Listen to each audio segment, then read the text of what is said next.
Hey friends, it's Miss Hitchcock again. It's been several days since I posted a story.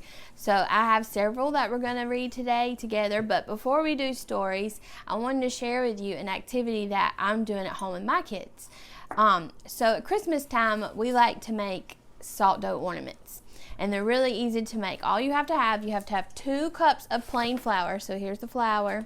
You have 2 cups of that and a half a cup of salt, just regular salt. And then 3/4 cup, so it's almost a whole cup of water. And it's kind of like warm, not really hot, not really cold. And you pour all of that in a bowl and mix it together. And once you have it mixed together, you take it out, you put some flour down, and you knead it. So it means you have to like squish it hard and roll it and that kind of stuff till it feels like Play-Doh. And once it feels like Play-Doh, then you can take a rolling pin. I couldn't find mine yesterday, so I used a can of cooking spray. So you just use whatever you have and you roll it out pretty thin. And then you can take cookie cutters and cut them out. So it kind of looks like a cookie, but you're going to make it into an ornament. Now, I couldn't find any cookie cutters yesterday, so Miss Hitchcock had to cut mine out with a butter knife, but it worked. And then once you do that, then you have to poke a hole in it so that you can put string or whatever you're going to use to hang it up with.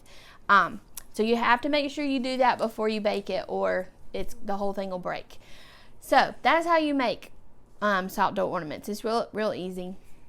And we decided we were going to make eggs for our Easter tree at home, like we have in the library.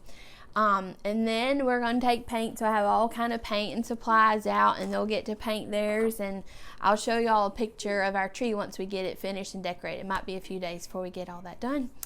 But anyway, so I just want to share that activity with y'all, but I also have some books that we're going to read. Now, Easter is coming really soon, and it's probably one of my favorite holidays ever, so I have lots of Easter books to choose from.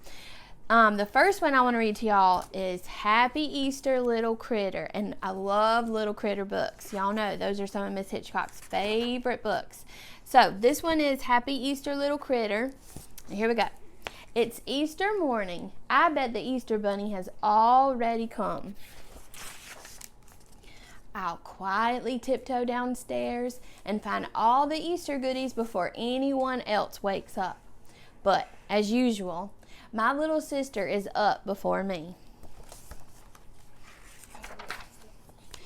I got a toy egg that you can look into, a wind-up bunny, some candy chickens, a bunch of chocolate eggs, and millions of jelly beans.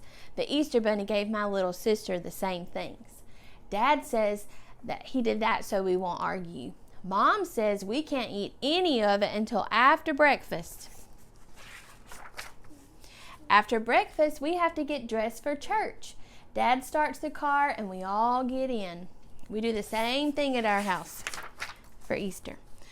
My little sister likes to get all dressed up, but I don't.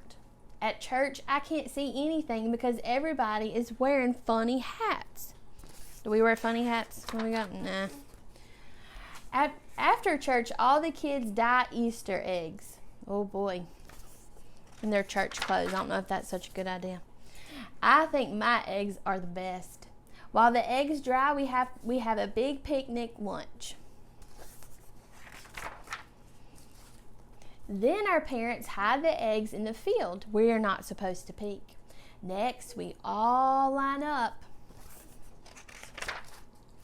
and run into the field to find all the eggs. There's lots of eggs around, you can see them. Sometimes too many kids find the same egg, and sometimes you walk right by an egg and somebody else finds it. Sometimes the little kids don't find any, so you have to help them. That's sweet. But by the time we go home, everyone has had a happy Easter. And eat them. And you eat all the stuff. Yes, Brantley, good job.